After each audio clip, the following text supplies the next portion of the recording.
원형적 사고라고 들어보셨나요?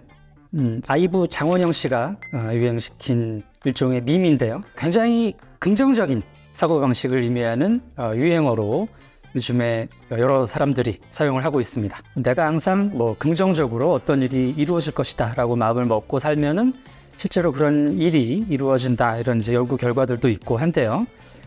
장원영 씨가 얘기한 이 원형적 사고는 그 정도, 그러니까 긍정적 사고라는 측면에서 좀 더 나아가서 내가 지금 겪고 있는 상황을 내 위주로 보다 더 긍정적으로 받아들이고 해석하는 이런 용법이 되겠습니다. 예를 한번 들어보면, 물이 컵에 반이 있어요. 그랬을 때 옛날식 긍정적 사고 같으면은 물이 반이나 남았네, 이제 이런 식으로 얘기를 한다면, 장원영 씨식 원형적 사고는 마침 내가 연습하고 내려가지고 물이 딱 더도 말고 덜도 말고 반이 먹고 싶었는데 물이 딱 그만큼 남았네, 나 너무 운이 좋은 것 같아, 약간 이런 식으로 해석을 하는 것이죠. 자, 해서 이제 네티즌들이 이 원형적 사고라는 이제 밈을 유행을 많이 시키고 있는데, 개그맨이자 방송인 유병재 씨가 이제 본인이 옷을 되게 오늘따라 밋밋하게 입고 왔는데 마침 오늘 뾰루지가 났다. 근데 카메라에 비칠 때 이제 포인트가 돼서 너무 좋은 것 같아, 이런 식으로 원형적 사고를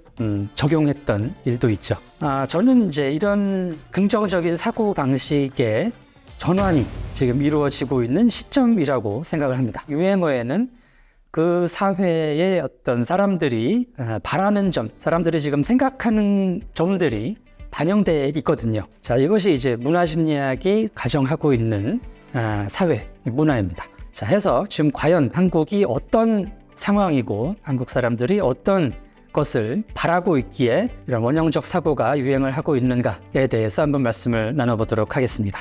그래서 오늘 이제 촬영장에 오는데 굉장히 비도 많이 오고 새로 산 신발도 막 젖고 이래가지고 이거 어떻게 긍정적으로 받아들일 수 있을까? 제가 오늘 머리가 좀 떴는데 비를 맞으면서 습기를 이렇게 과습하게 오다 보니까 세팅이 좀 됐다. 너무 좋은 것 같습니다. 완전 럭키 미니잖아. 죄송합니다. 그렇고요. 유행어에 사람들의 심리가 반영이 돼 있는데 과연 원형적 사고에는 어떤 사람들의 마음이 반영돼 있을지 살펴보도록 하겠습니다. 자, 문화심리학에서 이 문화는 투사체계라는 말이 있습니다. 투사라는 것은 내 외에, 내 바깥에 있는 사회나 다른 사람들을 보면서 이 사람들은 이럴 거야, 이 사람들이 지금 어떤 생각일 거야, 어떤 마음일 거야 라고 내 마음을 투여해서 생각을 하는 방식입니다. 그렇기 때문에 이제 어떤 사회에서 일어나고 있는 사건들에는 사람들의 심리가 반영돼 있다고 보는 것이죠. 자, 우리나라에서는 얼마 전까지만 해도 굉장히 부정적인 유행어들이 유행을 했었습니다. 예를 들면 헬루선이라든지 N포 세대, 여러 가지 이제 우리 상황을 부정적으로 보고 자조적으로 보는 이런 분위기들이 굉장히 팽배해 있었단 말이죠. 근데 이 원형적 사고라는 것은 이제 우리의 어떤 상황을 굉장히 긍정적으로 한번 볼 수 있는, 이런 계기가 될 수 있는 유행어라고 생각이 됩니다.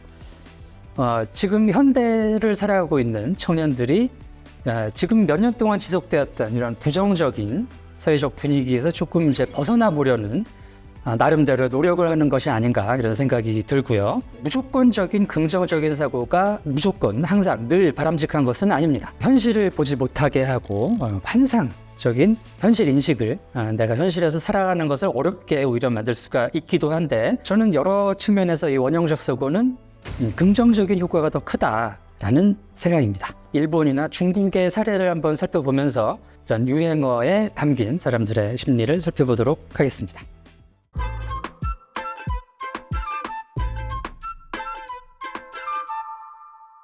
일본도 그렇고 중국도 요즘에 굉장히 두드러지고 있는 것이 지금 이제 청년 세대, 젊은 세대들의 굉장히 무기력함, 그리고 여러 가지 어떤 미래에 대한 불안, 미래에 대한 어떤 희망을 잃고 있는 모습들입니다. 한국에서 이제 최근에 유행했던 유행어 중에 이제 N포 세대라는 말이 있었죠. 한 2013, 14년 경부터 이제 3포 세대라는 말이 나왔고, 연애, 결혼, 출산을 포기한다. 그래서 이제 점점 하나씩 추가가 되는 거죠. 뭐를 포기하고 하면서 이제 N포라는 이제 말이 붙었습니다. 자, 그리고 이런 그 어려운 시기에 그래도 잘 살고 적응하면서 살아가는 것 같은 사람들은 부모를 잘 둔 사람이다.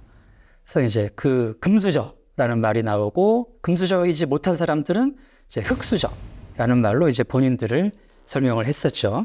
아주 비슷한 표현들이 중국과 일본에도 있습니다. 자, 중국에는 이제 poor die, final die라는 표현이 있는데 이것이 이제 부자 이대, 가난한 사람 이대라는 뜻입니다.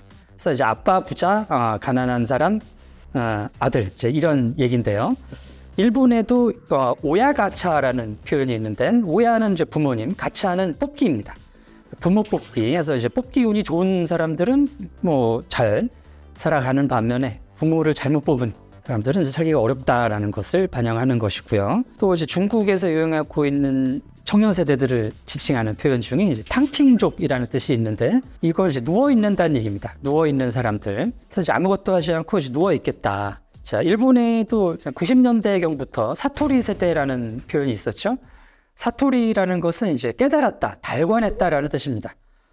이전 세대 입장에서 보기에는 이 친구들은 마치 뭔가를 달관한 것처럼 성공에 대한 어떤 욕망도 없고 삶을 왜 어떤 식으로 살아야 되는지 이렇게 아등바등하는 모습을 보이지 않는다. 마치 깨달은 것 같다. 이제 이런 의미에서 사토리 세대라는 말이 붙었습니다. 자, 한중일에만 이런 일이 있는 것이 아니죠. 그 니트족이라는 말 들어보셨을 텐데요. NEET 해서 Not in Education, Employment or Training 이게 이제 약자입니다. 니트라는 것은. 그래서 굳이 배우려 하지 않고 고용, 직업을 가지려고 하지 않고 그냥 무기력하게 있는 청년들을 일컫는 말이 서구에서는 이제 90년대 후반부터 이미 나오던 표현이라는 것이죠. 그리고 우리나라에서 금수저, 흙수저 얘기가 나왔다면 애초에 이제 은수저를 물고 태어난다라는 표현이 영어 표현이 있습니다. 실버 스푼이라는 표현이 있고요. 자, 이런 의미에서 이제 이런 지금 청년 세대들의 어떤 좌절은 어떤 특정 나라에서만 벌어지는 현상은 아니라 이제 전 세계 보편적으로 일어나고 있는 현상이다라고 볼 수가 있겠습니다.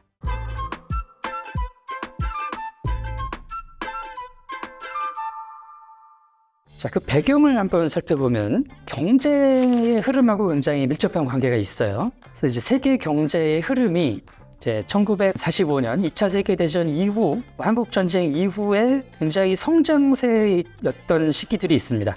서구 사회에서는 한 1960년대, 70년대경에 좀 현대 사회를 잇게 한 TV라든지 자동차, 냉장고, 가전산업들이 이제 발달을 하고 또 이제 전쟁 후에 복구 그리고 새로운 신도시 등등의 이런 일들이 일어나면서 굉장히 안정적으로 경제가 성장하는 시기가 있었단 말이죠. 한 80년대까지.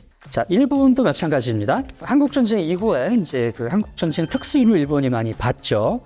그리고 이제 80년대에 일본에 황금기가 있는데 소니, 파나소닉 등등 이런 이제 전자제품 산업이 또 자동차 산업이 크게 발달을 하면서 일본이 거의 세계 경제 대국이 됐던 시기가 있죠. 버블 경제 시기. 자, 그리고 이제 대한민국 같은 경우도 7, 80년대 굉장히 고도 성장을 불가하던 시기가 있었고요. 그래서 90년대 IMF 전까지는 굉장히 안정적인 어느 정도는 그런 발전의 시기를 가졌습니다. 자, 중국 같은 경우는 이제 90년대부터 개혁 개방이 이루어져서 거의 이제 세계의 공장이다라는 얘기가 있을 정도로 한 2010년대 초반까지 호황을 누렸었죠. 자, 그때는 지금처럼 흙수저, 금수저, poor die, final die라든지 오야가차 이런 말 없었어요. 굉장히 자기들의 행복에 중심을 뒀었고 좀 더 즐기고 막 이제 우리나라 옛날식으로 표현하면은 개도 10,000원짜리를 물고 다니는 그런 시기였습니다.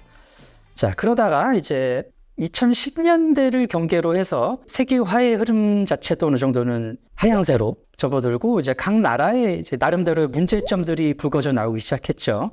자, 일본의 이제 소위 버블 경제가 종료가 되고 한국도 이제 IMF를 경계로 해가지고 고용 불안정이라든지 여러 가지로 이제 경제적인 불안한 상황들이 시작이 됐고요.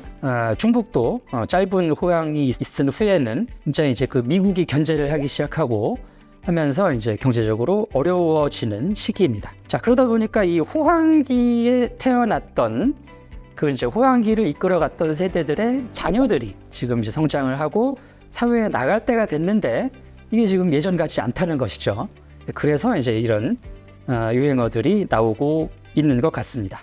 100세 시대는 옛말, 이제는 120세 시대를 준비해야 합니다. 여러분은 어떤 준비를 하고 계신가요? 나의 미래를 단단하게 만드는 가장 현실적인 세 가지 도구가 준비된 자만이 더 나은 미래의 주인이 될 수 있습니다. 흔들리지 않는 미래를 위한 인생 전략, 지금 만나보세요.